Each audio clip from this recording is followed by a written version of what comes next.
What's going on, my Fly Happy family? It's your boy Izzy. Welcome if you're new. What a much needed win by the Indiana Fever last night. I didn't necessarily get to talk about this game because of some family duties that popped up, but y'all know I had to come back and tell y'all what I was seeing and actually give my props to them winning this tough game. We are about to get all the way into it, but before we do that, y'all make sure y'all hit the thumbs up for your boy if you like the content. Don't forget to subscribe to the channel. We're trying to hit 31.2, so if you can help me out with that, I highly appreciate it. And don't forget to get in the comment section and let me know what y'all think about this. Let's get it. Okay, so let's start off with this, man. The game plan to stop the dream from winning. And the main thing they were doing on defense, the Indiana Fever, was trying to collapse the defense on the bigs. Now, I get it. Brittany Griner, Bree Jones, they cooked us the first time we ever played them. And, you know, they are a really tough front court. But my thing is, if you have Jordan Canada shooting the way she was shooting from the three, just adjust, all right? Change the game plan, fam. You cannot continue to try to collapse on the bigs. I mean, she was smacking. She had 26 points in the first half. 26 points. And I'm like, dog, stop with this nonsense. Now, you do see the trolls, some of the people out here running away with a narrative, trying to say that, oh, Jordan Canada was killing Caitlin Clark. Fam, if you was watching the game, Caitlin Clark was guarding her one time, and in that one time where she shot the three and made it, Caitlin was collapsing to the paint, trying to help with Brittany Griner. So, yeah, I don't know where they're getting this. Oh, she was killing Caitlin Clark. Caitlin Clark can't play any defense.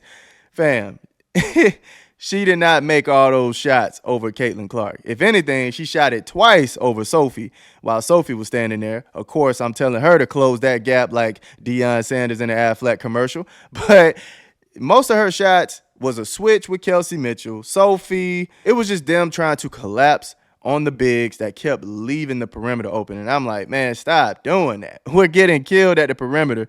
Allow them to play on the island. I think Boston, Howard, Dantas, I think they were good enough to actually contest the shots. And if they made them, okay, it is what it is, man. Allow them to make those tough shots. But we can't keep giving up 3 points because we're a little bit scared of the 2 points. I didn't like that idea, but it worked out at the end of the day. So another thing, screens were better. Okay, I don't know if y'all saw what was going on with that, but it was kind of like a little double tap thing. They'll go right on the screen, then they'll go right back and turn left and go back on the screen again, kind of double tapping the screen. So you're screening one way, and then you turn around and screen the other way, and then they take off. It was helping with separation, creating some space, creating some chaos. It was helping. So I saw them do that. And then Dantas, man, big body screen, knocking Jordan right on her booty, right? I mean, that's the type of screening you need in order to cause some separation, all right? So I was liking the screening last night. It was way better in this game. Loved it, loved it, loved it. Now, it was some weird moments going on within this game. On a fast break, I saw where Ari had the ball and Kelsey Mitchell was trying to go backdoor to get the lay. And, you know, Ari kind of missed her there. And I don't know if Ari was thinking, well, let me just try to score myself, or that's what it looked like. It looked like she was trying to score herself and she lost the ball. And she was in the corner. Kelsey Mitchell just kind of started walking away. She was just walking. She walked out of bounds. The time was running out. She's still walking around. Ari came to set a screen for her, and she was still walking around the screen. I'm like, is she pissed or what? What's going on here? It was weird.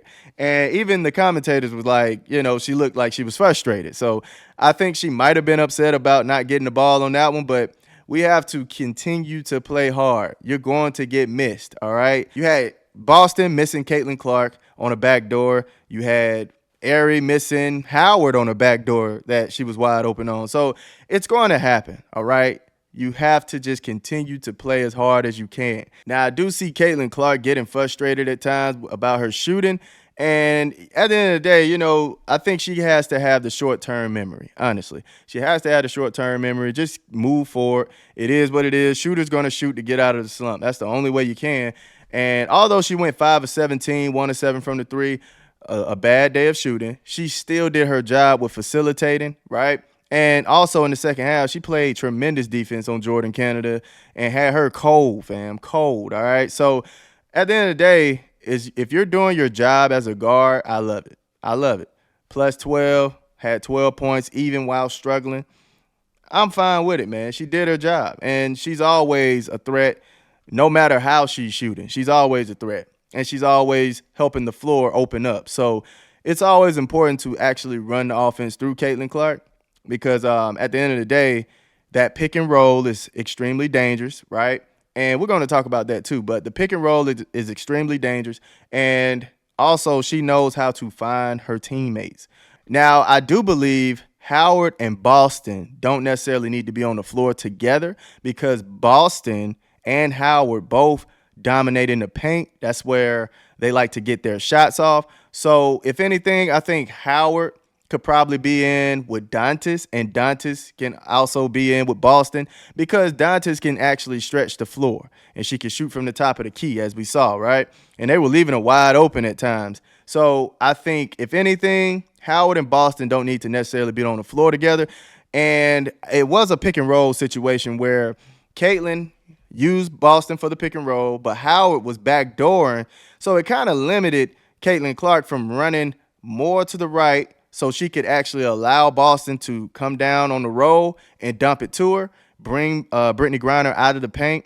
It kind of limited that. So that's why I'm saying, Howard probably don't necessarily need to be out there when you have Caitlin and Boston trying to run the pick and roll because Howard, not necessarily a three-point shooter. We saw the shot that she took, and she airballed the crap out of it, right? We saw that. So only thing I would say is, yeah, probably put Howard in when Dantas is in and try to dodge having her in there when Boston is in there. Now, speaking of Boston, she went 5 of 10 from the floor, 1 of 1 from the three, taking that three that I'm telling y'all that she can hit, and I would love for her to shoot more. But anyway, 19 points. She did foul out. She had 3 turnovers, 8 assists, 6 rebounds, and 1 steal. Man, we had a young Jokic out there, all right? We had a Nikola Jokic out there. I love how she was using her body to cause separation and getting the backdoor passes to Aerie. I think she did it for Kelsey Mitchell as well. And she was directing Kelsey Mitchell at a point too. I love what she was doing out there, man. Boston was doing her big one. Love, love, love what she was doing for the team. Now, I absolutely love the lineup of Aaliyah Boston, Caitlin Clark, Sophie, Aerie, and Dantas, man. They were on fire. So if I was Stephanie White, I would write down, yep, this is a lineup that I can go to because they were going in, man. The defense was great. Like I stated, around that time, this lineup was in. Caitlin Clark was shutting down Jordan Canada. And it was beautiful work all around, man. They were doing a great job on Brittany Griner, although she got a few off. They were doing a great job on her. They were hustling the floor. The facilitating was great. The ball movement was great. It looked like Indiana Fever basketball, man. That's the basketball we were waiting for. That's the basketball that we love to watch. So keep that lineup in your head, Stephanie White. Do not run away from that lineup. I feel like with Lexi, shout out to Lexi. She went 2 of 4 from the floor, 1 of 3 from the three, 5 points, 3 assists, and 5 rebounds. I feel like with Lexi, man, she would have actually had more threes fall if she didn't have to reset most of those passes that came to her. Because the one she made, it came straight to her, bang, she knocked it down. But the other 2 that she attempted, she had to reset. She had to get it off the bounce. It was a weak pass by Sophie. Get it off the bounce, get it, kind of fake, sidestep, shoot it. And I think the other one, what happened on the other one? I think she bobbled it or something. I can't remember what happened on the other one, but she had to reset both of them and then shoot. So, yeah, I think if they can actually get the ball directly to her, I think she'll have a higher chance of actually making her shot from the three. So, yeah, they just need to pay attention to that. But, hey, Sophie, okay? Sophie and Lexi Hall giving that extra effort, man. That's the type of defense. That's the type of effort, the type of 50-50 chasing. That's what I like, man. When they're not scoring that much, they are hustling to help with extra possessions, hustling to actually shut down other teams' offenses. I love it. She went 5 of 9 from the floor, 4 of 5 from the three, got hot. That's a key thing. She got hot. Hopefully she can carry this on until Sunday. But 16 points, 1 block, 10 rebounds. Come on, man. Had 2 offensive boards, and so did Lexi. 3 offensive boards. I mean, I loved it, man. Going in big time. Now, shout out to Kelsey Mitchell as well. 9 of 16 from the floor, 3 of 7 from the 3, and 100% from the free throw line. Way to take care of that line. 25 points, had 1 turnover, 2 blocks, 1 steal, and 3 assists. Yeah, man. Dantas came in big with her 1-3. I remember that one. Went 2 of 6 from the floor with a nice fadeaway on, I think that was Naz Hillman. Man, just such a veteran move by her. Had 2 rebounds, 7 points in total, only 2 turnovers, and 1 steal. But yeah, man, that's what I was seeing within this game. Big win, a much-needed win for this fan base. And hopefully they can continue this into Sunday. Y'all let me know how y'all felt about the game. What did you see? What could they have changed? What is your key factors of them winning? Let me know in the comment section. I love y'all. Y'all keep it smooth.